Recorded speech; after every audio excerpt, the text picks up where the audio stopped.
भी अपने विचार प्रकट किए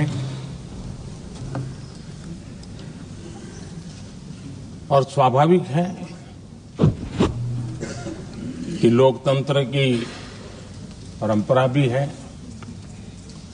जहां आवश्यकता था वहां प्रशंसा हुई, जहां परेशानी थी वहां कुछ नकारात्मक बातें भी हुई, लेकिन ये बहुत स्वाभाविक है। अध्यक्ष जी, मेरे लिए बहुत बड़ा सौभाग्य है कि देश की जनता ने मुझे 14वीं बार इस जगह पर बैठ करके राष्ट्रपति जी के उद्बोधन को आभार व्यक्त करने के लिए अवसर दिया है। और इसलिए मैं आज जनता जनार्दन का भी बड़े आदर के साथ आभार व्यक्त करना चाहता हूं। और सदन में चर्चा में जिन जिन लोगों ने हिस्सा लिया, चर्चा को समृद्ध किया, उन सब का भी मैं आभार व्यक्त करता हूं। आदरणीय सभापति जी, हम 2025 में हैं। एक प्रकार से 21वीं सदी का 25% हिस्सा बीत चुका है।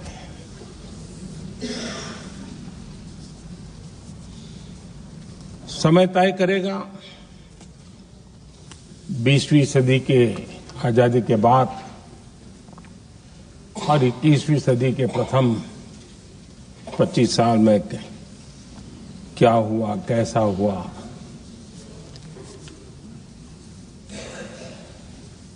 लेकिन इस राष्ट्रपति जी के संबोधन में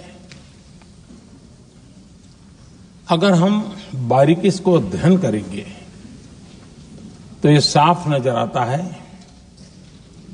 कि उन्होंने देश के सामने भविष्य के 25 वर्ष और विकसित भारत के लिए एक नया विश्वास जगाने वाली बात,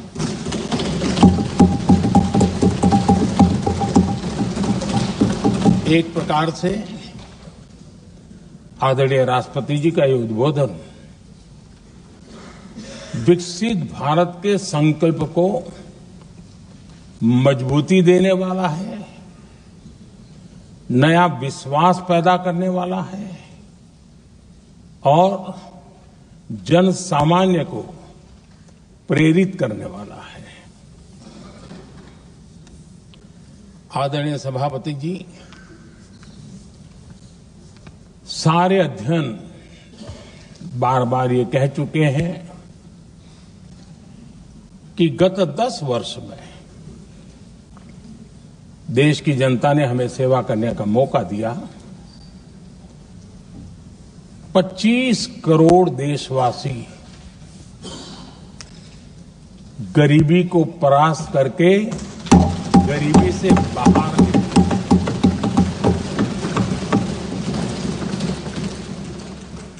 आदरणीय सभापति जी, 5 दशक तक गरीबी हटाओ के नारे सुने हो और अब 25 करोड़ गरीब गरीबी को परास्त करके बाहर निकले, ऐसे ही नहीं।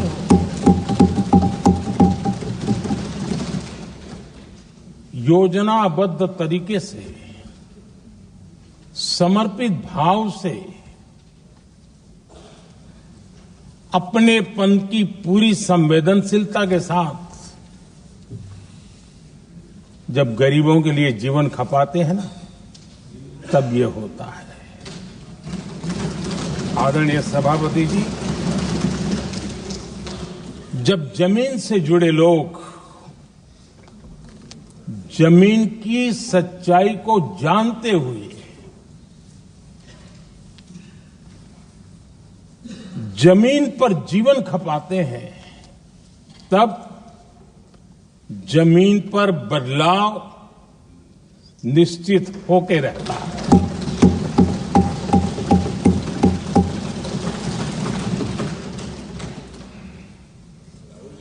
आदरणीय सभापति जी, हमने गरीब को झूठे नारे नहीं,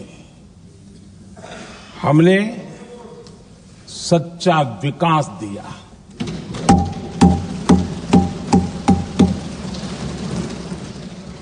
गरीब का दुख, सामान्य मानवी की तकलीफ, मिडिल क्लास के सपने ऐसे ही नहीं समझे जाते। आदरणीय सभापति जी, इसके लिए एक जज्बा चाहिए।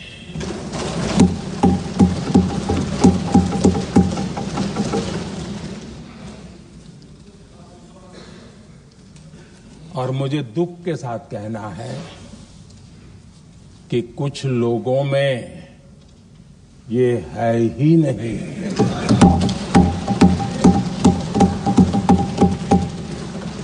आदरणीय सभापति जी,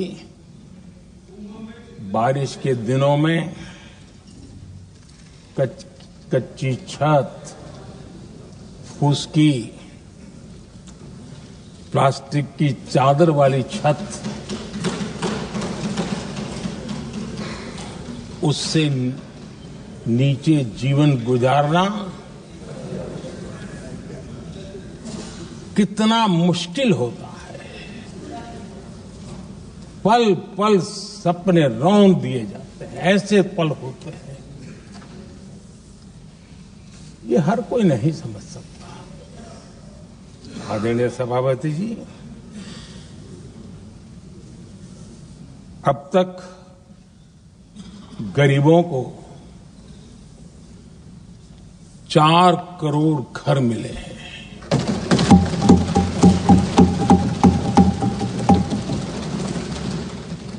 जिसने उस जिंदगी को जिया है ना, उसे समझ होती है कि पक्की छत वाला घर मिलने का मतलब क्या होता है।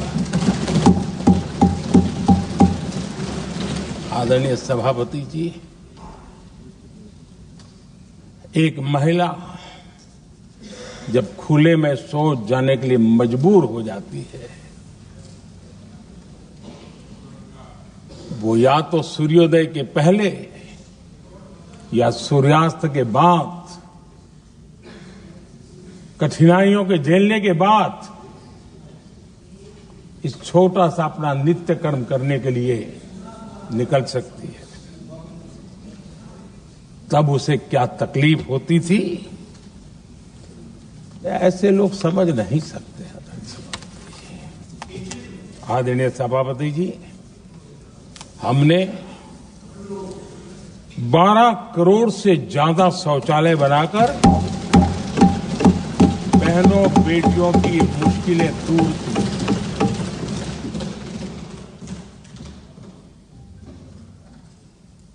आदरणीय सभापति जी,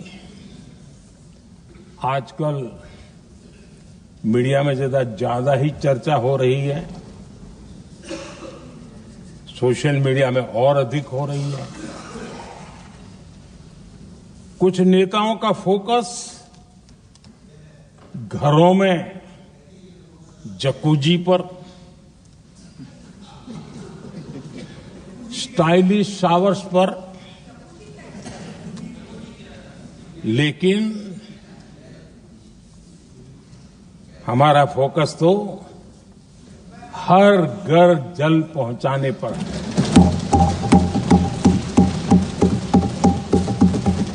आजादी के 75 साल के बाद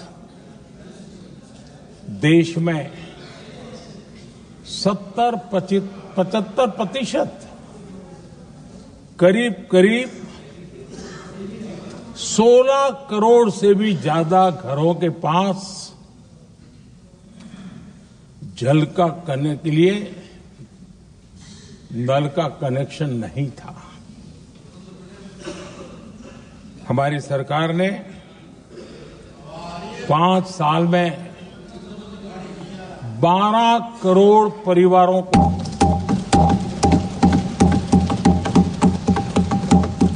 घरों में नल से जल देने का काम किया है और काम तेजी से आगे भी बढ़ रहा है।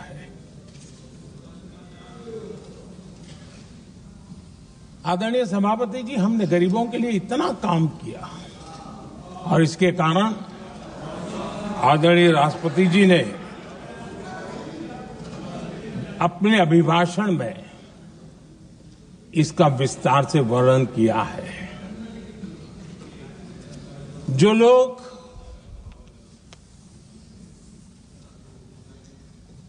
गरीबों की झोपड़ियों में फोटो सेशन कराकर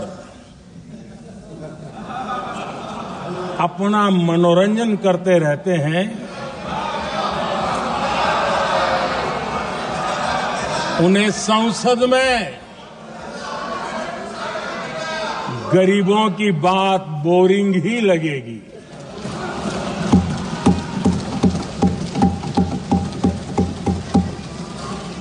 आदरणीय सभापति जी, मैं उनका गुस्सा समझ सकता हूं।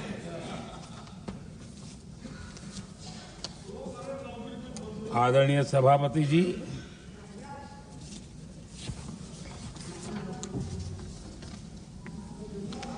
समस्या की पहचान करना एक बात है, लेकिन अगर जिम्मेवारी है तो समस्या की पहचान कर करके छूट नहीं सकते। उसके समाधान के लिए समर्पित भाव से प्रयास करना होता है। हमने देखा है और पिछले 10 साल के हमारे काम को देखा होगा और राष्ट्रपति जी के अभिभाषण में भी देखा होगा। हमारा प्रयास समस्या की समाधान का रहता है और हम समर्पित भाव से प्रयास करते हैं। आदरणीय सभापति जी, हमारे देश में एक प्रधानमंत्री हुआ करते थे।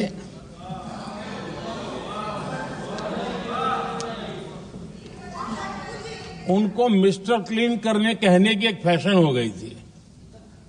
उस प्रधानमंत्री जी को मिस्टर क्लीन कहने की फैशन हो गई थी।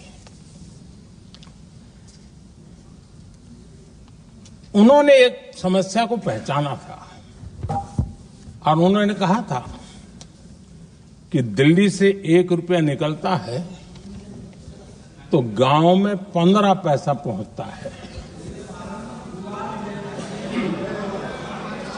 अब उस समय तो पंचायत से लेकर पार्लियामेंट तक एक ही पार्टी का राज था। पंचायत से पार्लियामेंट तक एक ही पार्टी का राज था और उस समय उन्होंने सार्वजनिक रूप से कहा था कि 1 रुपया निकलता है 15 पैसा पहुंचता है। बहुत गजब की हाथ सफाई थी।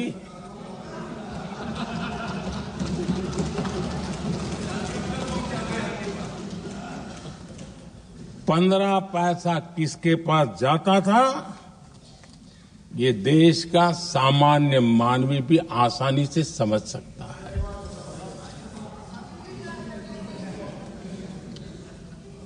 आदरणीय सभापति जी, देश ने हमें अवसर दिया, हमने समाधान खोजने का प्रयास किया। हमारा मॉडल है बचत भी विकास भी। जनता का पैसा जनता के लिए। हमने जनधन, आधार, मोबाइल की जेम ट्रिनिटी बनाई और डीबीटी से डायरेक्ट बेनिफिट ट्रांसफर ये देना शुरू किया। आदरणीय सभापति जी, हमारे कार्यकाल में हमने 40 लाख करोड़ रुपया सीधा जनता जनार्दन के खाते में जमा किया। आदरणीय सभापति जी, इस देश का दुर्भाग्य देखिए, सरकारें कैसी चलाई गई, किसके लिए चलाई गई। माननीय सदस्य, मैं सबसे आपसे आग्रह कर रहा हूं, आप सदन की गरिमा बनाए रखें। बैठे बैठे कोई माननीय सदस्य टिप्पणी नहीं करे, उचित नहीं है, ये गलत तरीका है आपका। ये सदन की मर्यादा नहीं है आपकी। आप प्रोटेक्ट करना चाहते हो उनको इस तरीके से, गलत तरीका, ये गलत तरीका है। आप बैठे बैठे टिप्पणी करना चाहते हैं।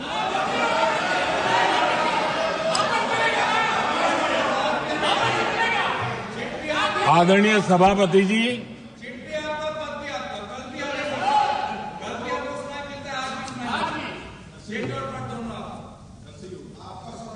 जब ज्यादा बुखार चढ़ जाता है तब लोग कुछ भी बोलते हैं, लेकिन इसके साथ साथ ज्यादा हताशा निराशा फैल जाती है तब भी बहुत कुछ बोलते हैं। आदरणीय सभापति जी, जिनका जन्म नहीं हुआ था, जो भारत की इस धरती पर अवतरित नहीं हुए थे, ऐसे 10 करोड़ फर्जी लोग सरकारी खजाने से अलग अलग योजनाओं का फायदा ले रहे थे।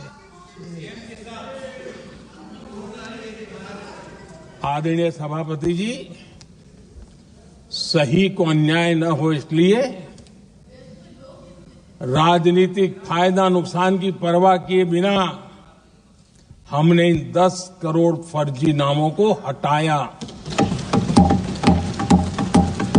और असली लाभार्थियों को खोज खोज करके उन तक मदद पहुंचाने का अभियान चलाया।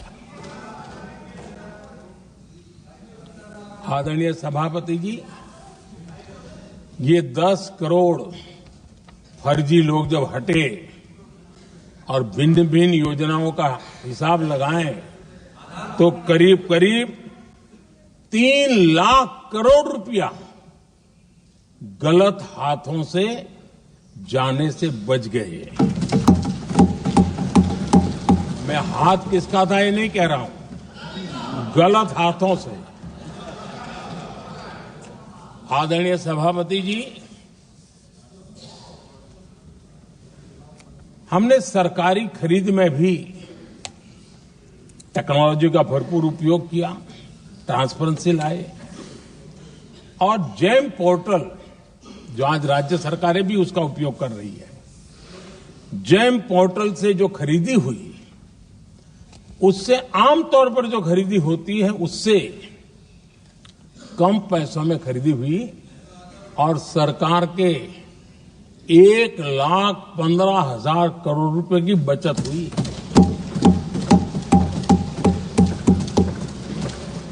आदरणीय सभापति जी, हमारी स्वच्छता अभियान का बहुत मजाक उड़ाया गया, ऐसा जैसे हमने कोई पाप कर दिया, कोई गलती कर दी, न जाने क्या क्या कहा जाता था। लेकिन आज मुझे संतोष से कहना है कि इन सफाई के कारण हाल के वर्षों में सिर्फ सरकारी दफ्तरों से जो कबाड़ बेचा गया ना, उसमें 2,300 करोड़ रुपया सरकार को मिले हैं। महात्मा गांधी ट्रस्टीशिप के सिद्धांत की बात करते थे। वो कहते थे कि हम ट्रस्टी हैं, ये संपत्ति जनता जनार्दन की है और इसलिए हम पाई पाई को एक ट्रस्टीशिप के सिद्धांत के आधार पर बचाने की और सही जगह पे उपयोग करने का प्रयास करते हैं। और तब जाकर के स्वच्छता अभियान से कबाड़ बेचकर 2300 करोड़ रुपया देश की सरकार के खजाने में आ रहा है।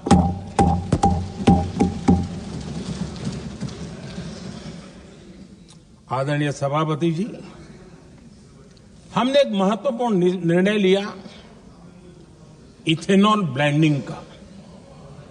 हम जानते हैं हम एनर्जी इंडिपेंडेंट नहीं है, हमें बाहर से लाना पड़ता है। जब इथेनॉल ब्लेंडिंग किया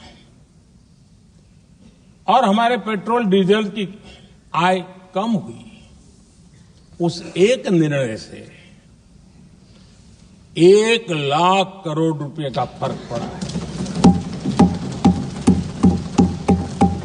और ये पैसे करीब करीब 1 लाख करोड़ रुपया किसानों की जेब में गया है। आदरणीय सभापति जी, मैं बचत की तो बात कर रहा हूं, लेकिन पहले अखबारों की हेडलाइन हुआ करती थी, इतने लाख के घोटाले, इतने लाख के घोटाले, इतने लाख के घोटाले। 10 साल हो गए, ये घोटाले न कर करके, घोटाले न होने से भी देश के लाखों करोड़ रुपए बचे हैं, जो जनता जनार्दन की सेवा में लगे हैं। आदरणीय सभापति जी, हमने ये जो अलग अलग कदम उठाए, उससे लाखों करोड़ रुपए की बचत हुई, लेकिन उन पैसों का उपयोग हमने शीश महल बनाने के लिए नहीं किया।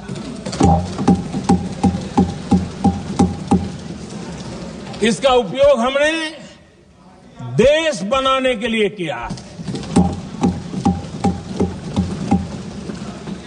इंफ्रास्ट्रक्चर का बजट 10 साल पहले 1,80,000 करोड़ था, हमारे आने से पहले। आदरणीय सभापति जी, आज 11 लाख करोड़ रुपया इंफ्रास्ट्रक्चर का बजट। और इसलिए राष्ट्रपति जी ने भारत की नींव कैसी मजबूत हो रही है, इसका वर्णन इसमें किया है।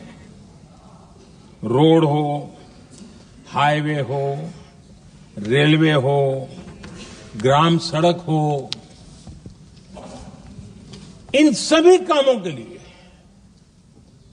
विकास की एक मजबूत नींव रखी गई है। आदरणीय सभापति जी, सरकारी खजाने में बचत हुई वो तो एक बात है, और वो करना भी चाहिए, जैसा मैंने ट्रस्टीशिप की बात कही। लेकिन हमने इस बात पर भी ध्यान रखा है कि जन सामान्य के उनको भी बचत का लाभ मिलना चाहिए। योजनाएं ऐसी हो ताकि जनता को भी बचत हो। और आपने देखा होगा, आयुष्मान भारत योजना बीमारी के कारण सामान्य मानवी को जो खर्च होता था, अब तक जिन लोगों ने इसका बेनिफिट लिया है, उसी के हिसाब से मैं कहता हूं कि करीब करीब देशवासियों का आयुष्मान योजना का बेनिफिट लेने के कारण जो खर्चा उनको अपने जेब से करना पड़ता, वैसे 1,20,000 करोड़ रुपया जनता जनार्दन के बचे हैं।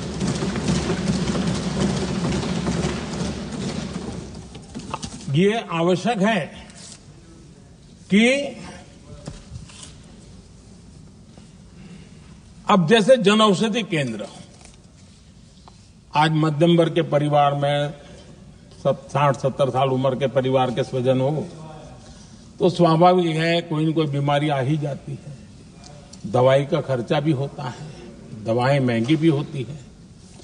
हमने जब से जन औषधि केंद्र खोले हैं, जिसमें 80% डिस्काउंट होता है, और उसके कारण जिन परिवारों ने इन जन औषधि केंद्रों से दवाइयां ली हैं, उनके करीब करीब 30,000 करोड़ रुपए दवाई को खर्चा बचा।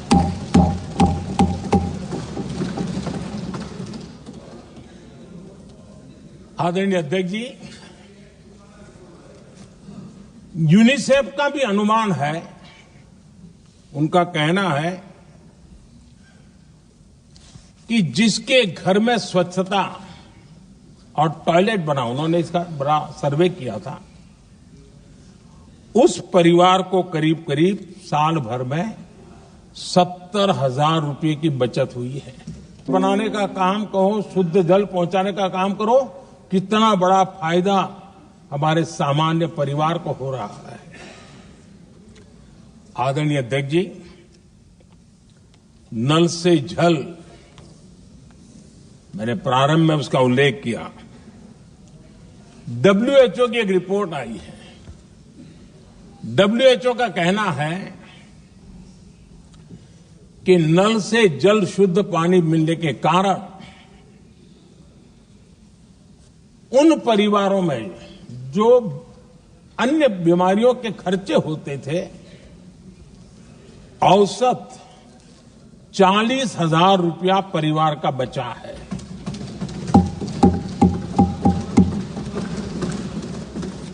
मैं ज्यादा गिन नहीं रहा हूं, लेकिन ऐसी अनेक योजना है जिन योजनाओं ने सामान्य मानवीय के खर्च में बचत की है।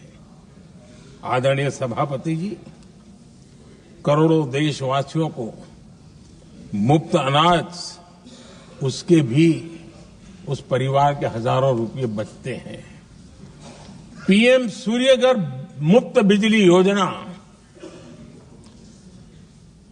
जहां जहां ये योजना लागू हुई, इन परिवारों को औसतन साल भर के 25 से 30,000 रुपये बिजली की बचत हो, पैसों में बचत हो रही है, खर्च में बचत हो रही है। और अगर ज्यादा बिजली है तो बेच करके कमाई कर रहा है वो अलग, यानी सामान्य मानवीय की बचत भी।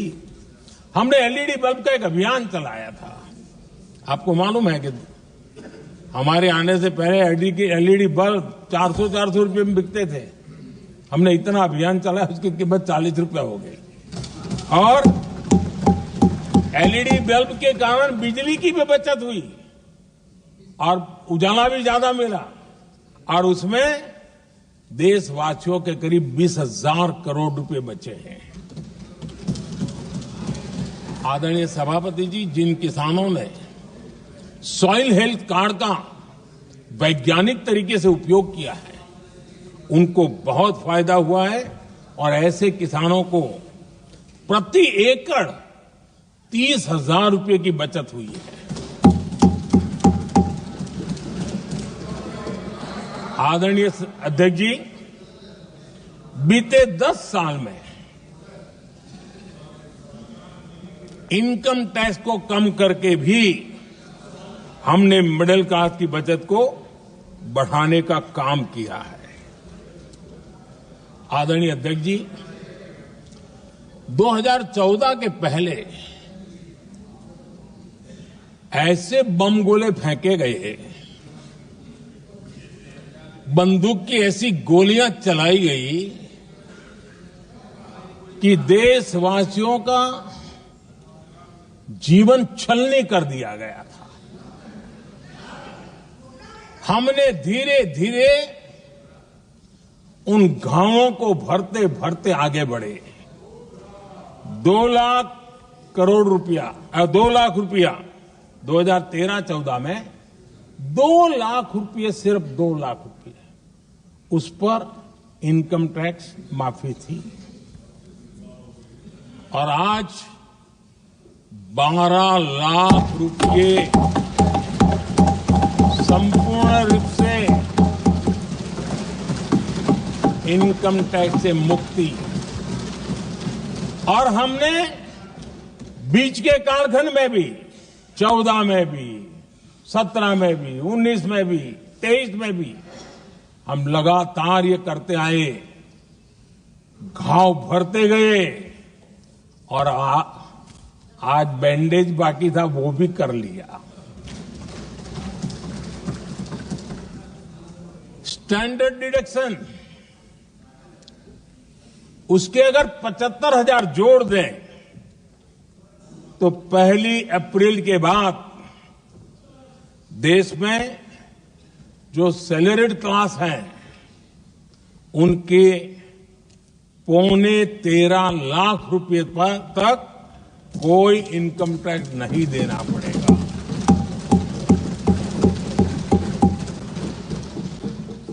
आदरणीय सभापति जी, आप जिस समय युवा मोर्चा में काम करते थे तब एक बात आप सुनते होंगे, पढ़ते भी होंगे। एक प्रधानमंत्री आए दिन 21वीं सदी बोला करते थे। एक प्रकार से रट गया था, तकिया कलाम जैसा हो गया था, तो बोलते थे 21वीं सदी। जब इतनी बार बोला जाता था तो उस समय टाइम्स ऑफ इंडिया में आर.के. लक्ष्मण ने एक बड़ा शानदार कार्टून बनाया था। वो कार्टून बड़ा इंटरेस्टिंग था। उस कार्टून में एक हवाई जहाज है, एक पायलट है। अब उन्होंने पायलट क्यों पसंद किया वो तो मुझे मालूम नहीं। कुछ पैसेंजर बैठे थे और हवाई जहाज एक ठेले पे रखा हुआ था और मजदूर ठेले को धक्का मार रहे थे और 21वीं सदी लिखा हुआ था। वो कार्टून उस समय तो मजाक लग रहा था, लेकिन आगे चल करके वो सच सिद्ध हो गया। आदरणीय अध्यक्ष जी, ये कटाक्ष था जमीनी सच्चाई से। तब के प्रधानमंत्री कितने कटे उठे थे और हवाई बातों में लगे हुए थे, इसका वो जीता जागता प्रदर्शन करने वाला कार्टून है।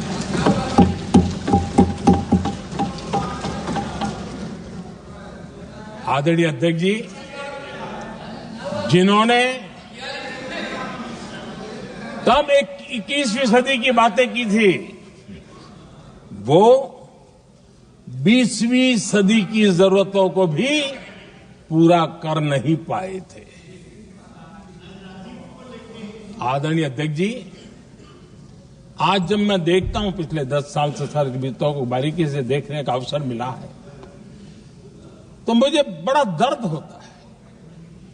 हम 40-50 साल लेट हैं, जो काम 40-50 साल पहले हो जाने चाहिए थे। और इसलिए ये साल जब 2014 से देश की जनता ने हमको सेवा का अवसर दिया, हमने ज्यादा से ज्यादा युवाओं पर फोकस किया। हमें युवाओं की आकांक्षाओं पर बल दिया। हमने युवाओं के लिए ज्यादा अवसर बनाए। हमने कई क्षेत्रों को खोल दिया और जिसके कारण हम देख रहे हैं देश के युवा अपने सामर्थ्य का परचम लहरा रहे हैं। देश में हमने स्पेस सेक्टर को खोल दिया,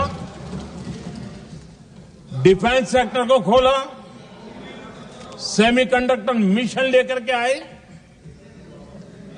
इनोवेशन को बढ़ावा देने के लिए अनेक नई योजनाओं को हमने आकार दिया। स्टार्टअप इंडिया इकोसिस्टम पूरा डेवलप किया। और इस बजट में भी आदरणीय अध्यक्ष जी, एक बहुत महत्वपूर्ण निर्णय हुआ है। 12 लाख की आय पर इनकम टैक्स की माफी, ये समाचार इतना बड़ा बन गया कि बहुत सी महत्वपूर्ण चीजों पर अभी भी कुछ लोगों का ध्यान नहीं गया है। वो महत्वपूर्ण निर्णय हुआ है, हमने न्यूक्लियर एनर्जी सेक्टर को ओपन कर दिया और इसके दूरगामी सकारात्मक प्रभाव और परिणाम देश को देखने के लिए मिलने वाले हैं। आदरणीय अध्यक्ष जी, AI, 3D printing, robotics, virtual reality की चर्चा हम तो गेमिंग का भी महात्मा क्या होता है इसके लिए भी प्रयास करने वाले लोगों में से।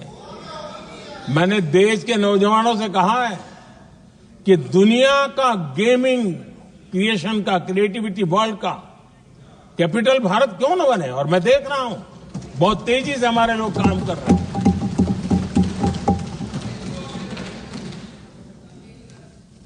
कुछ लोगों को अब जब एआई की बात होती है, कुछ लोगों को अब ये शब्द फैशन में है तो बोला जाता है, लेकिन मेरे लिए सिंगल एआई नहीं है, डबल एआई। भारत की डबल ताकत है। एक एआई आर्टिफिशियल इंटेलिजेंस, दूसरा एआई एस्पिरेशनल इंडिया।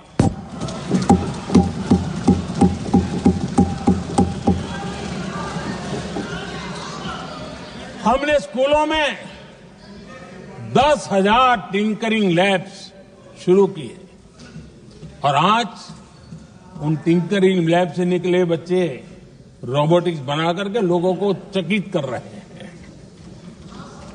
और इस बजट में 50,000 नए टिंकरिंग लैब्स उसका प्रावधान किया गया।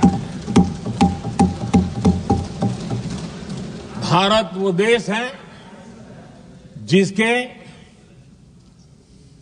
इंडिया एआई मिशन को लेकर के पूरी दुनिया बहुत आशावादी है और विश्व के एआई प्लेटफॉर्म में भारत की मौजूदगी एक महत्वपूर्ण स्थान प्राप्त कर चुकी है।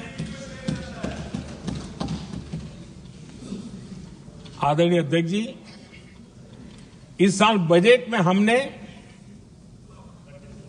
डीप टेक के डोमेन को में इन्वेस्टमेंट की बात की है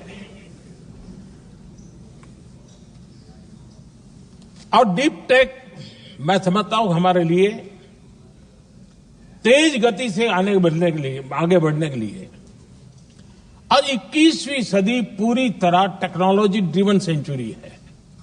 ऐसे में हमारे लिए आवश्यक है कि भारत डीप टेक के क्षेत्र में बहुत तेजी से आगे बढ़े। आदरणीय अध्यक्ष जी, हम लगातार युवा भविष्य को ध्यान में रखते हुए काम कर रहे हैं, लेकिन कुछ दल हैं जो लगातार युवाओं के साथ धोखा कर रहे हैं, उन्हें धोखा दे रहे हैं। ये दल चुनाव के दरमियान ये भत्ता देंगे, वो भत्ता देंगे, वादा तो करते हैं लेकिन पूरा नहीं करते हैं। ये दल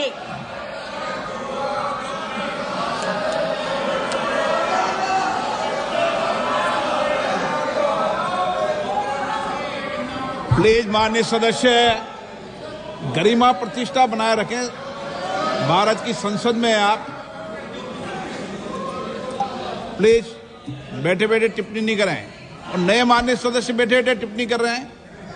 आदरणीय अध्यक्ष जी, ये दल युवाओं के भविष्य पर आपदा बनकर गिरे हुए हैं।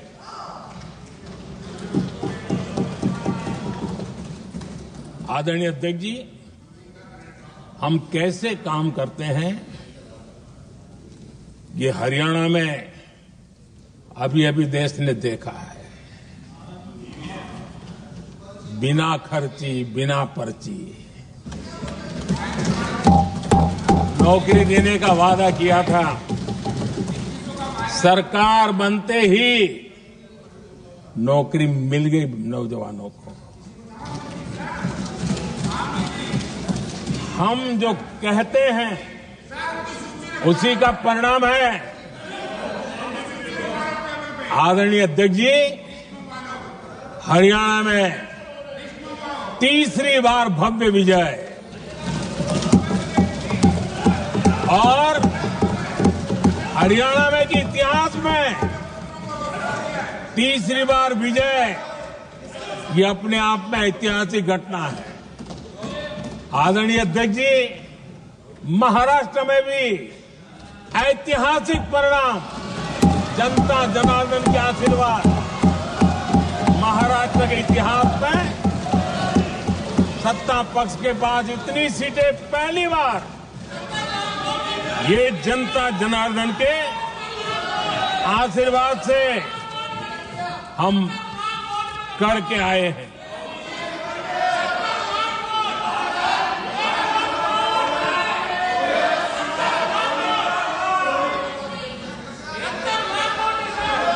कुछ समझते हैं आदरणीय चीजों को? अध्यक्ष जी, कल जवाब दिया था ना आपको। चलिए। आदरणीय राष्ट्रपति जी ने अपने अभिभाषण में हमारे संविधान के 75 वर्ष होने पर भी विस्तार से चर्चा की है। आदरणीय अध्यक्ष जी, संविधान में जो धाराएं हैं उसके साथ साथ संविधान का एक स्पिरिट भी है और संविधान को मजबूती देने के लिए संविधान की भावना को जीना पड़ता है। और मैं आज उदाहरणों के साथ बताना चाहता हूं। हम वो लोग हैं जो संविधान को जीते हैं।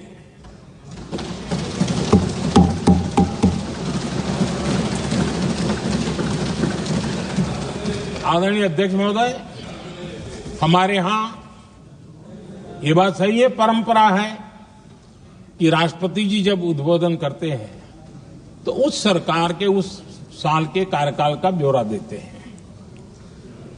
उसी प्रकार से राज्यों में गवर्नर का जो उद्बोधन होता है सदन में, वो उस राज्य के कार्यकलापों का ब्यौरा देते हैं।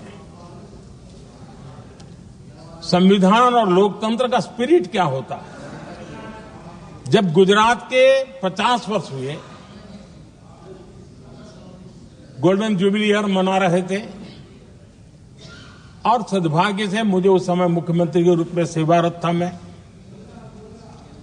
तो हमने एक महत्वपूर्ण निर्णय किया।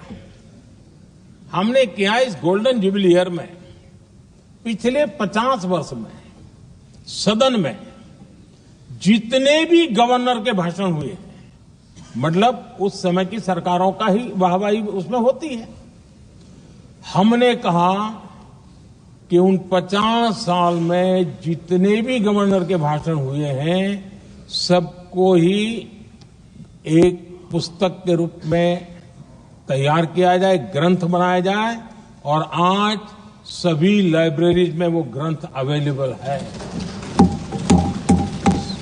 मैं तो बीजेपी वाला था, गुजरात में तो ज्यादातर कांग्रेस की सरकारें रही थी, उन सरकारों के गवर्नर के भाषण थे, लेकिन उसको भी प्रसिद्ध कराने का काम भाजपा से बना एक मुख्यमंत्री कर रहा था। क्यों? हम संविधान को जीना जानते हैं, हम संविधान को समर्पित हैं, हम संविधान के स्पिरिट को समझते हैं। आदरणीय अध्यक्ष जी, आप जानते हैं 2014 में जब हम आए तब मान्य विपक्ष नहीं था, रिकॉग्नाइज्ड अपोजिशन पार्टी नहीं थी, उतने अंक भी लेकर के कोई नहीं आए थे। भारत के अनेक कानून ऐसे थे कि हमें पूरी स्वतंत्रता थी उस कानून के हिसाब से काम करने की। अनेक कमेटियां ऐसी थी जिसमें लिखा था लीडर्स ऑफ अपोजिशन उसमें आएंगे, लेकिन अपोजिशन था ही नहीं, रिकॉग्नाइज अपोजिशन नहीं था। ये हमारा संविधान जीने का स्वभाव था, ये हमारा संविधान का स्पिरिट था, ये हमारी लोकतंत्र की मर्यादाओं का पालन करने का इरादा था। हमने तय किया कि भले मान्य विपक्ष नहीं होगा, रिकॉग्नाइज अपोजिशन नहीं होगा, लेकिन जो सबसे बड़े दल का सब नेता है उसको मीटिंगों में बुलाएंगे। ये लोकतंत्र का स्पिरिट होता है, तब होता है।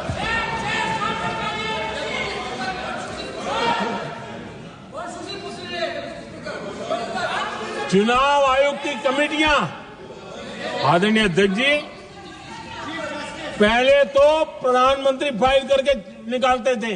ये हम हैं जिसने अपोजिशन के लीडर को भी उस कमेटी में बिठाया है।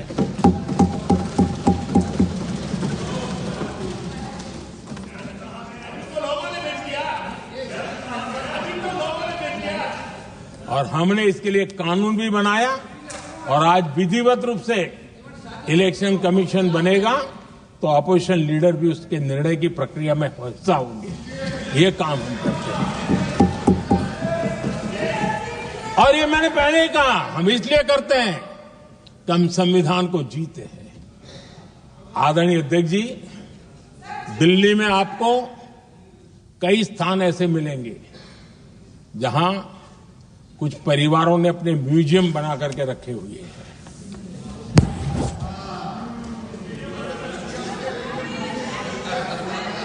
जनता जनार्दन के पैसों से काम हो रहा है।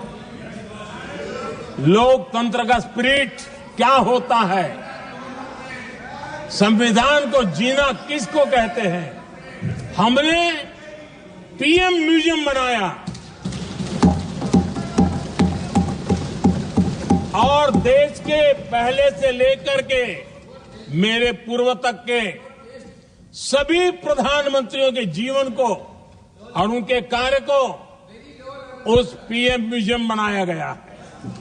और मैं तो चाहूंगा कि पीएम म्यूजियम में जो जो महापुरुष हैं उनके परिवारजनों ने समय निकाल करके उस म्यूजियम को देखना चाहिए और उसमें कुछ जोड़ने के लगता है तो सरकार का ध्यान आकर्षित करना चाहिए ताकि वो म्यूजियम समृद्ध हो और देश के बालकों को प्रेरणा। यह होता है संविधान की भावना। अपने लिए तो सब करते हैं, खुद के लिए जीने वालों की जमात बहुत छोटी नहीं है। संविधान के लिए जीने वाले यहां बैठे हैं।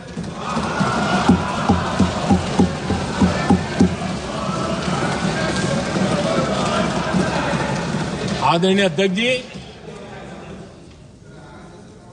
जब सत्ता सेवा बन जाए तो राष्ट्र निर्माण होता है।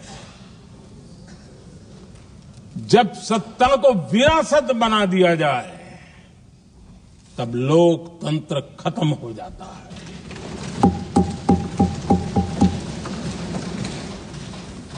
आदरणीय अध्यक्ष जी, हम संविधान की भावना को लेकर के चलते हैं। हम जहर की राजनीति नहीं करते हैं।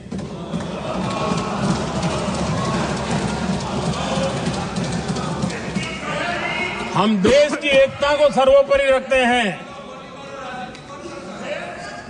और इसलिए सरदार वल्लभ भाई पटेल का दुनिया का सबसे ऊंचा स्टैच्यू बनाते हैं और स्टैच्यू ऑफ यूनिटी देश को जोड़ने का जिस महापुरुष ने काम किया उसका हम स्मरण करते हैं। और वो भाजपा के नहीं थे, वो जनसंघ के नहीं थे। हम संविधान को जीते हैं, इसलिए इस सोच से आगे बढ़ते हैं।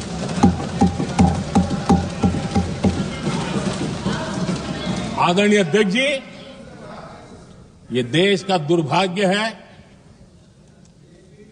कि आजकल कुछ लोग अर्बन नक्सल की भाषा खुलेआम बोल रहे हैं।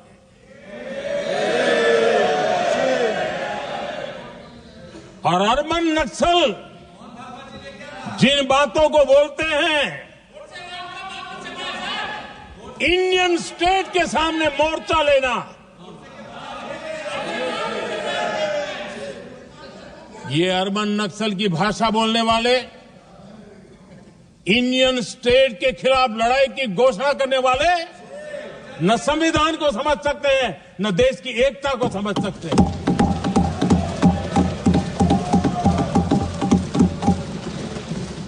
आदरणीय अध्यक्ष जी, 7 दशक तक जम्मू एंड कश्मीर और लद्दाख उसे संविधान के अधिकारों से वंचित रखा गया।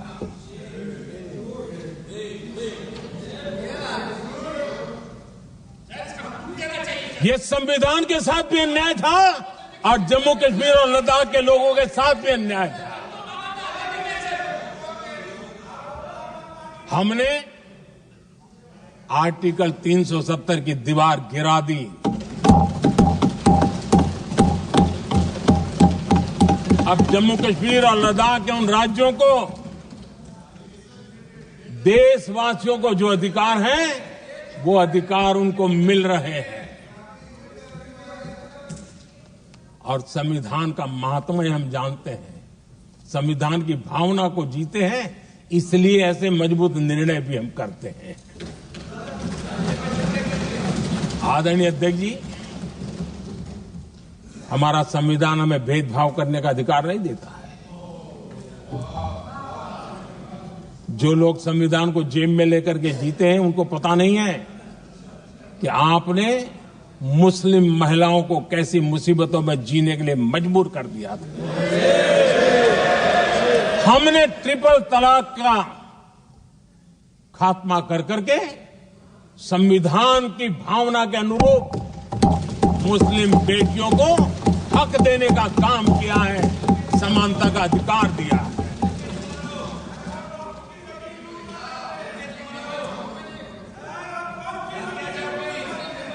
जब भी देश में एनडीए की सरकार रही है, हमने एक लंबे विजन के साथ काम किया है। पता नहीं देश को बांटने के लिए किस किस प्रकार की भाषाओं का प्रयोग किया जा रहा है। हताशा, निराशा पता नहीं उनको कहां तक ले जाएगी, लेकिन हमारी सोच कैसी है, एनडीए के साथी मिलकर के किस दिशा में सोचते हैं। हमारे लिए जो पीछे है, जो आखिरी है, और महात्मा गांधी जी ने जो कहा था, उसकी तरफ हमारा ध्यान ज्यादा है। और उसी का परिणाम है कि अगर हम मंत्रालयों की रचना करते हैं, तो भी मंत्रालय कौन सा बनाते हैं? पूर्वोत्तर के लिए अलग मंत्रालय बनाते हैं।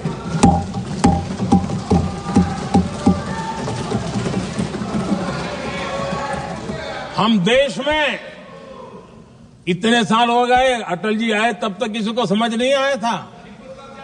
भाषण तो देते रहते हैं। आदिवासियों के लिए अलग मंत्रालय एनडीए ने बनाया। आदरणीय अध्यक्ष जी, हमारे दक्षिण के राज्य समुद्री तट से जुड़े हैं। हमारे पूर्व के कई राज्य समुद्री तट से जुड़े हैं।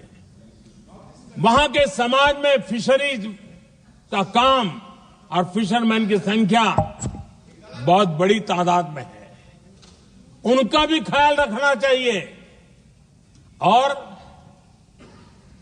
जमीन के भीतर के छोटे पानी के जो इलाके रहते हैं, वहां भी फिशरमैन के रूप में काम करने वाले समाज के आखिरी तबके के लोग हैं। ये हमारी सरकार है जिन्हें फिशरीज के लिए अलग मंत्रालय बनाया।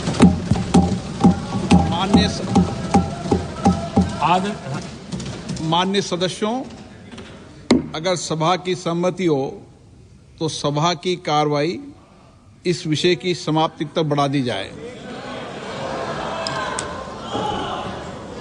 माननीय प्रधानमंत्री जी।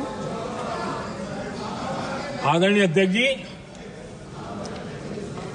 समाज के दबे कुचले वंचित लोग, इनके अंदर एक सामर्थ्य होता है।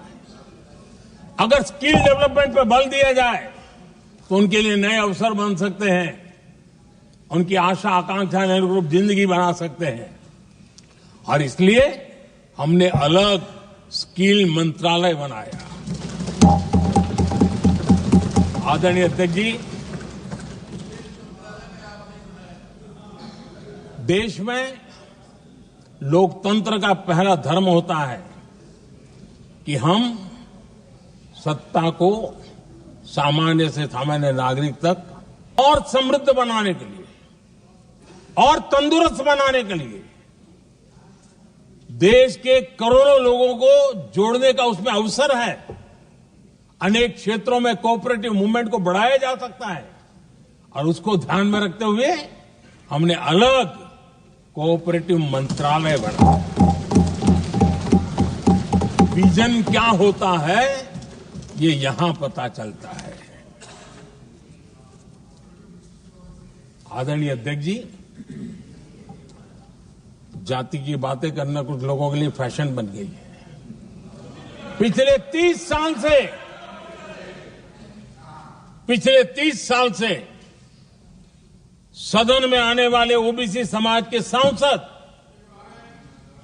दलों के भेदभाव से ऊपर उठ करके एक होकर के 30-35 साल से मांग कर रहे थे कि ओबीसी कमीशन को संवैधानिक दर्जा दिया जाए। जिन लोगों को आज जातिवाद में मलाई दिखती है, उनको उस समय ओबीसी समाज की याद नहीं आई। ये हम हैं जिन्होंने ओबीसी समाज को संवैधानिक दर्जा दिया। पिछड़ा वर्ग आयोग आज संवैधानिक व्यवस्था में जो है। आदरणीय अध्यक्ष जी, हर सेक्टर में एससी, एसटी, ओबीसी को ज्यादा से ज्यादा अवसर मिले, उस दिशा में हमने बहुत मजबूती के साथ काम किया है। मैं आज इस सदन के माध्यम से देशवासियों को उनके सामने एक अहम सवाल रखना चाहता हूं। और अध्यक्ष महोदय, जरूर देशवासी मेरे इस सवाल पर चिंतन भी करेंगे और चौराहे पर चर्चा भी करेंगे। कोई मुझे बताएं, क्या एक ही समय में संसद में एससी वर्ग के एक ही परिवार के 3 सांसद कभी हुए हैं क्या? एससी वर्ग के एक ही परिवार के 3 सांसद कभी भी हुए क्या?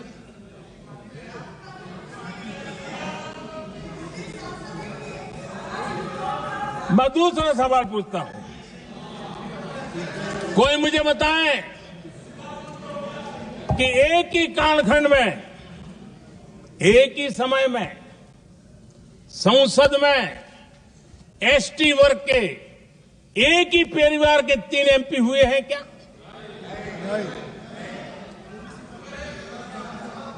आदरणीय अध्यक्ष जी, कुछ लोगों की वाणी और व्यवहार में कितना फर्क होता है, मेरे एक सवाल के जवाब में मिला।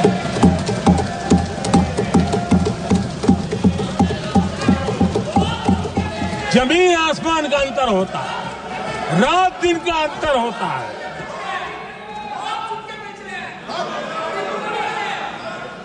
आदरणीय अध्यक्ष जी, हम एससी एसटी समाज को कैसे सशक्त कर रहे हैं? आदरणीय अध्यक्ष जी, समाज में तनाव पैदा किए बिना एकता की भावना को बरकरार रखते हुए समाज के वंचितों का कल्याण कैसे किया जाता है, इसका मैं एक उदाहरण देता हूं।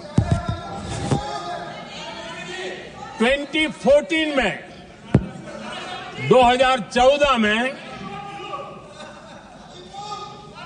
2014 से पहले हमारे देश में मेडिकल कॉलेजों की संख्या 387 थी।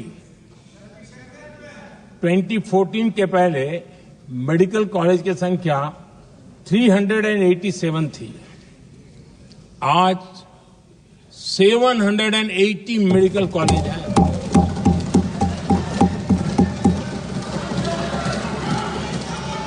अब मेडिकल कॉलेज बड़े हैं तो सीटें भी बड़ी हैं। ये बहुत महत्वपूर्ण एंगल है आदरणीय अध्यक्ष जी। और इसलिए कॉलेजें बड़ी हैं, सीटें भी बड़ी हैं।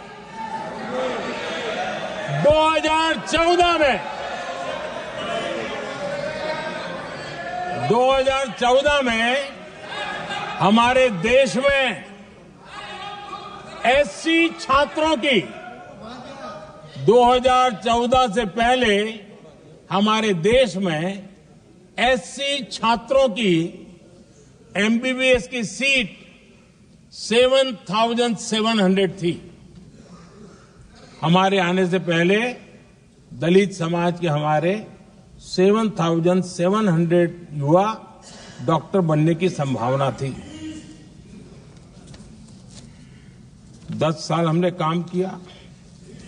आज संख्या बढ़कर एससी समाज के 17,000 एमबीबीएस डॉक्टर की व्यवस्था की है। कहां 7,700 कहां 17,000। अगर दलित समाज का कोई कल्याण का और समाज में तनाव लाए बिना एक दूसरे के सम्मान को बढ़ाते हुए, आदरणीय अध्यक्ष जी, 2014 के पहले एसटी छात्रों के लिए एमबीबीएस की सीटें 3,800 थी। आज ये संख्या बढ़कर लगभग 9,000 हो गई है।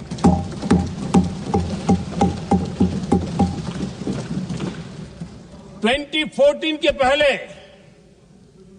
ओबीसी के छात्रों के लिए एमबीबीएस में 14,000 से भी कम, 14,000 से भी कम सीटें थी। आज इनकी संख्या लगभग 32,000 हो गई है। ओबीसी समाज के 32,000 एमबीबीएस डॉक्टर बनेंगे। आदरणीय अध्यक्ष महोदय, पिछले 10 साल में हर सप्ताह एक नई यूनिवर्सिटी बनी है।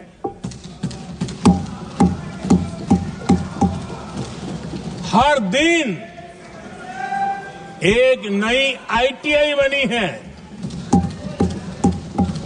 हर 2 दिन में एक नया कॉलेज खुला है। सोचिए, एससी, एसटी, ओबीसी हमारे युवा युवतियों के लिए कितनी वृद्धि हुई है, इसका आप अंदाज लगा सकते हैं। आदरणीय अध्यक्ष जी, हम हर योजना के पीछे लगे हैं 100% सिचुएशन, 100% उसको लागू करें। उसके जो भी लाभार्थी हैं वो उसमें छूट न जाए, उस दिशा में हम काम कर रहे हैं। पहले, ताकि हम चाहते हैं कि जिसका हक है उसको मिलना चाहिए। अगर योजना है, उसका हक है, तो उस तक पहुंचना चाहिए। 1 रुपया और 15 पैसा वाला खेल नहीं चल सकता। लेकिन कुछ लोगों ने क्या किया, मॉडल ही ऐसा बनाया कि कुछ ही लोगों को दो, औरों को तड़पाओ, और तुष्टीकरण की राजनीति करो। देश विकसित भारत बनाने के लिए तुष्टीकरण से मुक्ति पानी होगी। हमने रास्ता चुना है संतुष्टीकरण, तुष्टीकरण नहीं, संतुष्टीकरण। और उस रास्ते पर हम चले हैं। हर समाज, हर वर्ग के लोगों को बिना भेदभाव के जो उसके हक का है वो उसको मिलना चाहिए। ये है संतुष्टीकरण। और मेरे हिसाब से जब मैं 100% सैचुरेशन की बात करता हूं तो उसका मतलब होता है एक असल में सामाजिक न्याय है, ये असल में सेकुलरिज्म है और असल में ये संविधान का सम्मान है। आदरणीय अध्यक्ष जी, संविधान की भावना है सबको बेहतर स्वास्थ्य मिले, और आज कैंसर डे भी है। देश भर में और दुनिया भर में आज हेल्थ को लेकर के काफी चर्चा भी हो रही है। लेकिन कुछ लोग हैं जो गरीब को, बुजुर्गों को आरोग्य की सेवाएं मिले उसमें अड़ंगे डाल रहे हैं, और वो भी अपने राजनीतिक स्वार्थ के कारण। आज आयुष्मान से देश के 30,000 अस्पताल जुड़े हैं और अच्छे स्पेशलाइज्ड प्राइवेट अस्पताल जुड़े हैं जहां आयुष्मान कार्ड वाले को मुफ्त इलाज मिलता है। लेकिन कुछ राजनीतिक दलों ने अपने संकुचित मानस के कारण, कुनीतियों के कारण गरीबों के लिए इन अस्पतालों के दरवाजे बंद करके रखे हुए हैं, और इसका नुकसान कैंसर के मरीजों को उठाना पड़ा है। पिछले दिनों पब्लिक हेल्थ जर्नल लैंसेट की स्टडी आई है। उसका कहना है कि आयुष्मान योजना से समय पर कैंसर का इलाज शुरू हो रहा है। सरकार कैंसर की जांच कराने के संबंध में बहुत ही गंभीर है, क्योंकि जितना जल्दी जांच हो, जितना जल्दी ट्रीटमेंट शुरू हो, हम कैंसर पेशेंट को बचा सकते हैं। और लैंसेट ने आयुष्मान योजना को क्रेडिट देते हुए कहा है कि भारत में इस दिशा में बहुत बड़ा काम हुआ है। आदरणीय अध्यक्ष जी, इस बजट में भी हमने कैंसर की दवाइयों को सस्ते करने की दिशा में बहुत बड़ा महत्वपूर्ण कदम उठाया।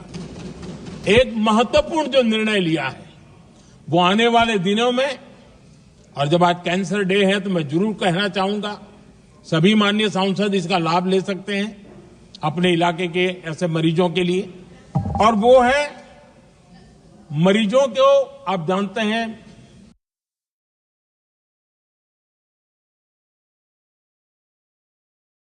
अस्पताल उतने नहीं होने के कारण भी काफी दिक्कत रहती है बाहर से आने वाले पेशेंट को। 200 डे केयर सेंटर बनाने का निर्णय इस बजट में किया गया। ये डे केयर सेंटर पेशेंट को भी, उसके परिवार को भी बहुत बड़ी राहत देने वाला काम करेगा। आदरणीय अध्यक्ष महोदय जी, मैं यहां विदेश नीति की भी चर्चा हुई, और कुछ लोगों को लगता है जब तक फॉरेन पॉलिसी नहीं बोलते तब तक वो मैच्योर नहीं लगते, इसलिए उनको लगता है फॉरेन पॉलिसी तो बोलना चाहिए फिर भले ही देश का नुकसान हो जाए। मैं ऐसे लोगों को जरा कहना चाहता हूं, अगर उन्हें सच में फॉरेन पॉलिसी सब्जेक्ट में रुचि है और फॉरेन पॉलिसी को समझना है और आगे जाकर के कुछ करना भी है, ये मैं शशि जी के लिए नहीं कह रहा हूं तो मैं ऐसे लोगों को कहूंगा, एक किताब जरूर पढ़ें। हो सकता है उनको बहुत फिर कहां क्या बोलना उतनी समझ हो जाएगी। वो किताब का नाम है JF case forgotten crisis. JF Kennedy की बात है। JF केस फॉरगॉटन क्राइसिस नाम की किताब है। ये किताब एक प्रसिद्ध फॉरेन पॉलिसी स्कॉलर ने लिखी है और इसमें महत्वपूर्ण घटनाओं का जिक्र है। इस किताब में भारत के पहले प्रधानमंत्री और वो विदेश नीति को भी नेतृत्व करते थे। इस किताब में पंडित नेहरू और अमेरिका के तब के राष्ट्रपति जॉन एफ कैनेडी के बीच हुई चर्चाओं और निर्णयों का भी जब देश ढेर सारी चुनौतियों का सामना कर रहा था, तब विदेश नीति के नाम पर क्या खेल हो रहा था, उस किताब के माध्यम से सामने आ रहा है। और इसलिए मैं कहूंगा कि जरा ये किताब पढ़िए। आदरणीय अध्यक्ष जी, गोरा है, गोरा है, गोरा है, अब मत बोलो।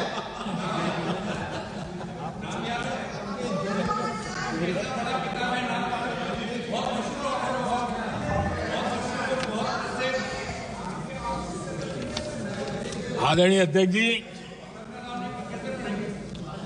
राष्ट्रपति जी के अभिभाषण के बाद एक महिला राष्ट्रपति जी एक गरीब परिवार की बेटी, उनका सम्मान न कर सके, आपकी मर्जी, लेकिन क्या क्या कहकर उनको अपमानित किया जा रहा है।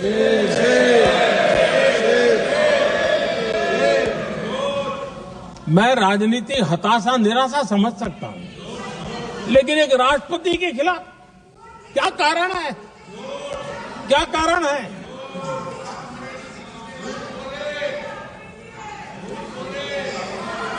आदरणीय अध्यक्ष जी, आज भारत इस प्रकार की विकृत मानसिकता को छोड़ करके, उस सोच को छोड़ करके, विमेन लेड डेवलपमेंट के मंत्र को लेकर के आगे बढ़ रहा है। अगर आधी आबादी उसको अगर पूरा अवसर मिले तो भारत 2 गुनी रफ्तार से आगे बढ़ सकता है, और ये मेरा विश्वास है। 25 साल से इस क्षेत्र में काम करने के बाद मेरा विश्वास और दृढ़ हुआ है। आदरणीय अध्यक्ष जी, पिछले 10 साल में सेल्फ हेल्प ग्रुप्स अब तक 10 करोड़ नई महिलाएं एसएचजी में जुड़ी है, और ये महिलाएं वंचित परिवारों से, ग्रामीण बैकग्राउंड से, समाज के अंतिम पायदान पर बैठी इन महिलाओं का सामर्थ्य बढ़ा, उनका सामाजिक स्तर भी ऊपर उठा, और सरकार ने इनकी मदद 20 लाख रुपए तक बढ़ा दी है, ताकि वो इस काम को आगे बढ़ा सके। उनकी कार्यक्षमता बढ़े, उसका स्केल बढ़े, उस दिशा में हम प्रयास कर रहे हैं, और उसका आज ग्रामीण अर्थव्यवस्था पर बहुत ही सकारात्मक प्रभाव हो रहा है।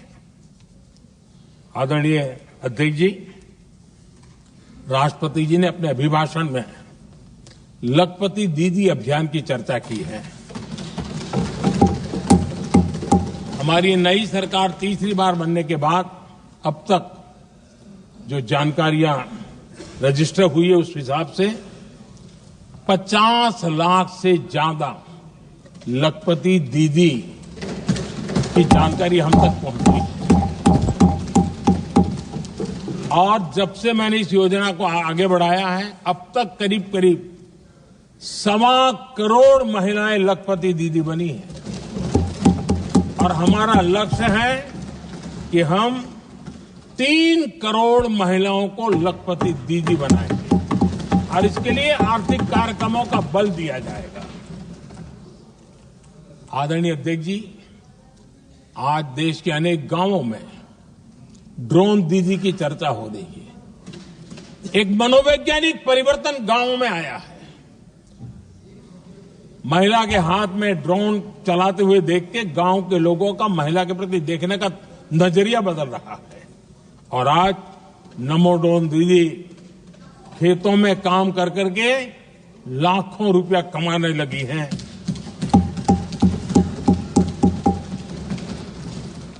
मुद्रा योजना भी नारी शक्ति के लिए उसके सशक्तिकरण की बहुत बड़ी भूमिका अदा कर रहा है। करोड़ों महिलाएं पहली बार मुद्रा योजना लेकर के उद्योग के अंदर अपने कदम रखे हैं और उद्योगपति की भूमिका में आई है। आदरणीय अध्यक्ष जी, 4 करोड़ परिवारों को जो घर दिए उसमें से करीब करीब 75% मकान ऐसे हैं जिसके मालिकाना हक महिलाओं को मिला है। आदरणीय अध्यक्ष जी, ये बदलाव 21वीं सदी के सशक्त भारत की नींव रख रहा है। आदरणीय अध्यक्ष जी, विकसित भारत का लक्ष्य ग्रामीण अर्थव्यवस्था उसको सशक्त बिना किए बिना हम विकसित भारत का निर्माण नहीं कर सकते। और इसलिए रूरल इकोनॉमी के हर क्षेत्र को हमने स्पर्श करने का प्रयास किया है। और हम जानते हैं रूरल इकोनॉमी में खेती किसानी का बहुत महत्व रहता है। विकसित भारत के स्टार स्तंभों में हमारा किसान एक मजबूत स्तंभ है। बीते दशक में खेती के बजट में 10 गुना वृद्धि की गई है। 10 टाइम 2014 के बाद की बात मैं बताता हूं और ये बहुत बड़ा जंप है। आदरणीय अध्यक्ष जी, आज जो लोग यहां किसान की बातें करते हैं, 2014 से पहले यूरिया मांगने पर लाठी पड़ती थी, रात रात कतारों में खड़ा रहना पड़ता था। और वो जमाना था जब खाद किसानों के नाम पर निकलती थी लेकिन खेत में नहीं पहुंचती थी, कहीं और ही काले बाजारी में, और 1 रुपया 15 पैसा वाला हाथ की सफाई का खेल चलता था। आज किसान को पर्याप्त खाद मिल रही है। कोविड का महासंकट आया, सारी सप्लाई चेन डिस्टर्ब हो गई, दुनिया में अनाप शनाप दाम बढ़ गए और परिणाम ये हुआ कि क्योंकि हम यूरिया पर डिपेंडेंट हैं, हमें बाहर से लाना पड़ता है। आज भारत सरकार को जो बोरा यूरिया का 3000 रुपये में पड़ता है, सरकार ने वो झेला और किसान को 300 से भी कम कीमत पर दिया है। 300 रुपये से कम किसान को ज्यादा से ज्यादा फायदा हो, इसके लिए लगातार हम काम कर रहे हैं। आदरणीय अध्यक्ष जी, किसानों को सस्ती खाद मिले, इस एक काम के लिए पिछले 10 साल में 12 लाख करोड़ रुपया खर्च किया गया है।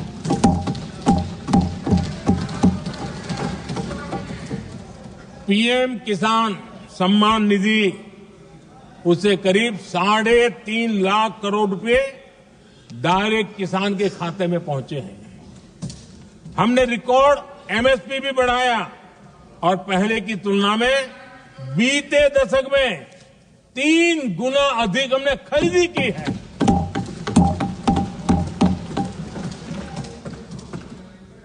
किसान को ऋण मिले, आसान ऋण मिले, सस्ता ऋण मिले, उसमें भी 3 गुना वृद्धि की गई है। पहले प्राकृतिक आपदा में किसान को अपने हाल पर छोड़ दिया जाता था। हमारे सेवा काल के दौरान पीएम फसल बीमा के तहत 2 लाख करोड़ रुपए किसानों को मिले हैं। आदरणीय अध्यक्ष महोदय, सिंचाई के लिए बीते दशक में अभूतपूर्व कदम उठा गए और जो लोग संविधान की बातें करते हैं उनको ज्यादा ज्ञान नहीं है, ये भी दुर्भाग्य है। बहुत कम लोगों को मालूम होगा कि हमारे देश में डॉक्टर बाबा साहब आम्बेडकर ने पानी की योजनाओं को लेकर इतना उनका विजन क्लियर था, इतना व्यापक था और इतना समावेशी था जो आज भी हम लोगों को प्रेरणा देता है। और 100 से बड़ी सिंचाई परियोजनाओं जो दशकों से लटकी हुई थी, हमने उसको पूरा करने का अभियान चलाया ताकि किसानों के खेत में पानी पहुंचे।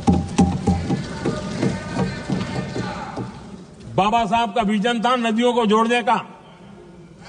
नदियों जोड़ने की वकालत बाबा साहब आम्बेडकर ने की थी, लेकिन सालों तक, दशकों दशक बीत गए, कुछ नहीं हुआ। आज हमने केन बेतवा लिंक प्रोजेक्ट और पार्वती काली सिंह चंबल लिंक प्रोजेक्ट पर काम शुरू कर दिया और मैं तो गुजरात में कई नदियों को इस प्रकार से जोड़कर नदियों को जिंदा करने का काम करने का मेरा सफल अनुभव भी रहा है। आदरणीय अध्यक्ष महोदय, हर देशवासी का इस सपना होना चाहिए, हम सबका सपना होना चाहिए कि दुनिया के हर डाइनिंग टेबल पर made in India food packet क्यों न हो। आज मुझे खुशी होती है जब भारत की चाय, इसके साथ साथ अब हमारी कॉफी भी दुनिया में अपनी महक फैला रही है, बाजारों में धूम मचा रही है।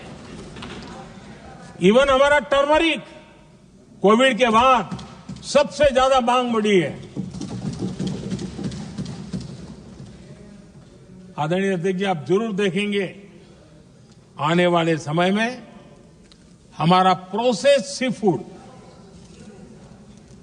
और जिसको लेकर कुछ लोगों को पता नहीं कब क्यों दर्द हुआ, बिहार का मखाना दुनिया में पहुंचने वाला है।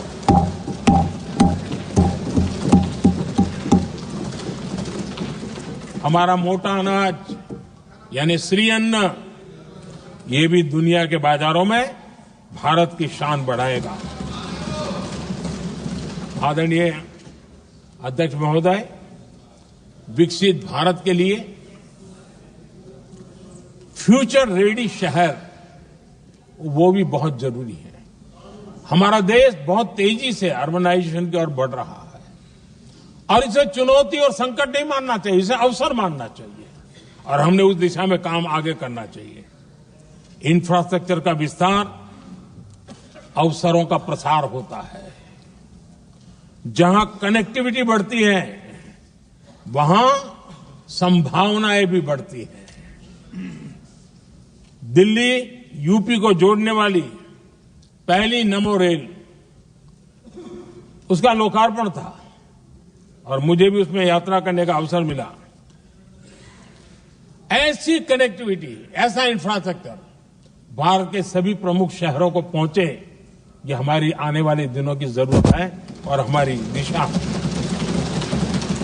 आदरणीय अध्यक्ष जी, 10 साल में दिल्ली का नेटवर्क डबल हुआ और आज टियर 2, टियर 3 सिटी में भी मेट्रो नेटवर्क पहुंच रहा है।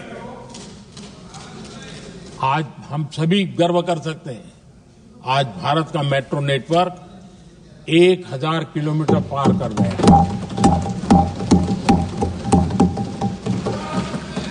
और इतना ही नहीं, वर्तमान में 1000 किलोमीटर और उस पर भी काम चल रहा है। यानी हम कितना तेजी से आगे बढ़ रहे हैं। आदरणीय अध्यक्ष जी, प्रदूषण को कम करने की दिशा में भी कई इनिशिएटिव भारत सरकार ने लिए हैं। 12,000 इलेक्ट्रिक बस हमने देश में दौड़ाना शुरू किया है और दिल्ली को भी बड़ी सेवा करी है, हमने दिल्ली को भी दिया है। आदरणीय अध्यक्ष जी, हमारे देश में एक नया अर्थव्यवस्था हमेशा समय समय पर उसका विस्तार होता रहता है।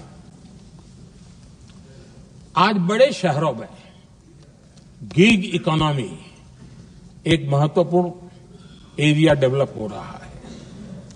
लाखों युवा इसमें जुड़ रहे हैं। हमने इस बजट में कहा है कि ई श्रम पोर्टल पर ऐसे गिग वर्कर अपनी रजिस्ट्री करवाएं और वेरिफिकेशन के बाद उनको इस न्यू एज सर्विस इकोनॉमी है उसको हम किस प्रकार से सहायता कर सकें और उनको एक आईडी कार्ड मिले ई श्रम पोर्टल पे आने के बाद। और हमने कहा है कि इन गिग वर्कर्स को आयुष्मान योजना का भी लाभ दिया जाएगा ताकि गिग वर्कर को एक सही दिशा में जाने की सुविधा मिलेगी। और एक अनुमान है कि आज देश में करीब करीब 1 करोड़ गिग वर्कर है और उस दिशा में भी हम काम कर रहे हैं। आदरणीय अध्यक्ष महोदय, एमएसएमई सेक्टर बहुत बड़ी मात्रा में जॉब के अवसर लेकर आता है और ये ऐसा क्षेत्र है कि जिसमें रोजगार की अपार संभावनाएं हैं। ये छोटे उद्योग आत्मनिर्भर भारत के प्रतीक है। देश की अर्थव्यवस्था में हमारा एमएसएमई सेक्टर बहुत बड़ा योगदान दे रहा है। हमारी नीति साफ है, एमएसएमईज को सरलता, सहूलियत और संबल, एक ऐसा क्षेत्र है जिसमें रोजगार की संभावना है। और इस बार हमने मिशन मैन्युफैक्चरिंग उस पर बल दिया है और एक मिशन मोड में हम मैन्युफैक्चरिंग सेक्टर मतलब कि एमएसएमईज को बल देना और एमएसएमईज के माध्यम से अनेक नौजवानों को रोजगार देना और स्किल डेवलपमेंट से रोजगार के लिए नौजवानों को तैयार करना, ऐसे पूरी इकोसिस्टम को हम बल देते हुए आगे बढ़ रहे हैं। एमएसएमई सेक्टर में सुधार के लिए कई पहलुओं पर हमने काम शुरू किया है। एमएसएमई के लिए क्राइटेरिया 2006 में बनाया गया था, उसे अपडेट नहीं किया गया। पिछले 10 वर्षों में इस क्राइटेरिया में हमने 2 बार अपग्रेडेशन करने का प्रयास किया और इस बार एक बहुत बड़ा जंप लगाया है। पहली बार 2020 में, दूसरी बार इस बजट में हमने एमएसएमईज को आगे बढ़ाने का प्रयास किया है। हर तरफ उनको आर्थिक सहायता दी जा रही है। एमएसएमईज के सामने चुनौती फॉर्मल फाइनेंशियल रिसोर्सेज की कमी की रही है। कोविड के संकट के काल में एमएसएमईज को एक विशेष बल दिया गया। हमने खिलौना उद्योग उसको एक विशेष बल दिया। हमने कपड़ा उद्योग को विशेष बल दिया। उनको कैश फ्लो की कमी नहीं होने दी और बिना किसी गारंटी को लोन दिया। हजारों उद्योगों में लाखों नौकरियों की संभावनाएं बनी और नौकरियां सुरक्षित भी हुई।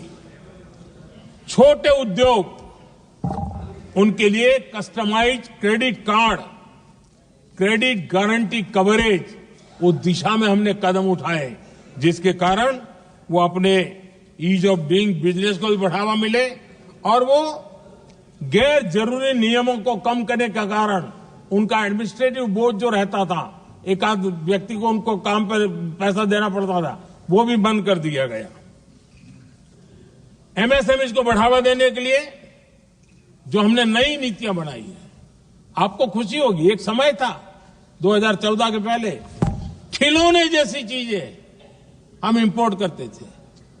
आज मैं गर्व से कह सकता हूं कि मेरे देश के खिलौने बनाने वाले छोटे उद्योग आज दुनिया के अंदर खिलौने एक्सपोर्ट हो रहे हैं।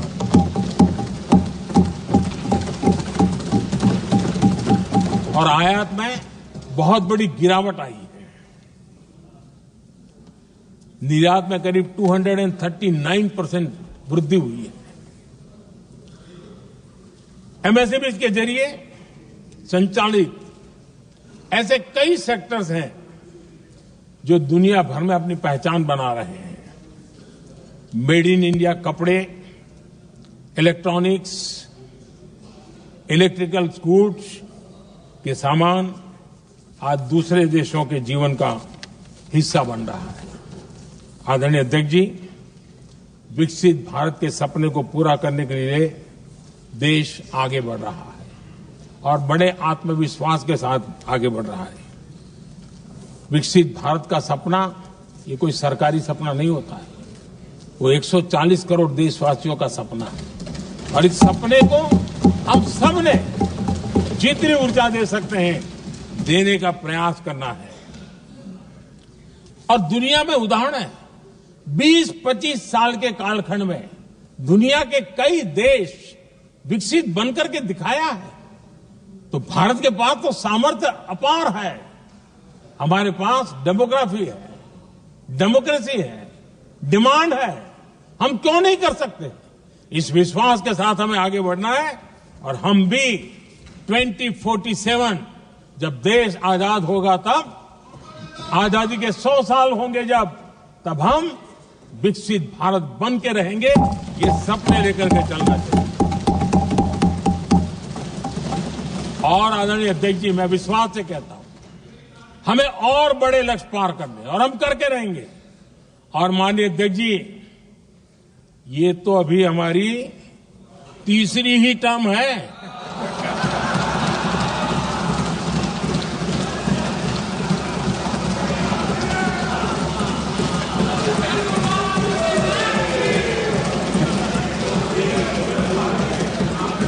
हम देश की आवश्यकता के अनुसार आधुनिक भारत बनाने के लिए, सक्षम भारत बनाने के लिए और विकसित भारत का संकल्प साकार करने के लिए हम आने वाले अनेक वर्षों तक जुटे रहने वाले हैं।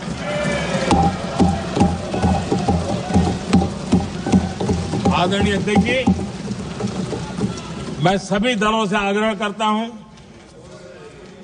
सभी नेताओं से आग्रह करता हूं, देशवासियों से आग्रह करता हूं, अपनी अपनी राजनीतिक विचारधाराएं होंगी, अपने अपने राजनीतिक कार्यक्रम होंगे, लेकिन देश से बड़ा कुछ नहीं हो सकता है। हम सबके लिए देश सर्वोपरि है और हम मिलकर के विकसित भारत के सपने को, अपना 140 करोड़ देशवासियों का सपना भी अपना सपना, इस सपने को लेकर के चल पड़े।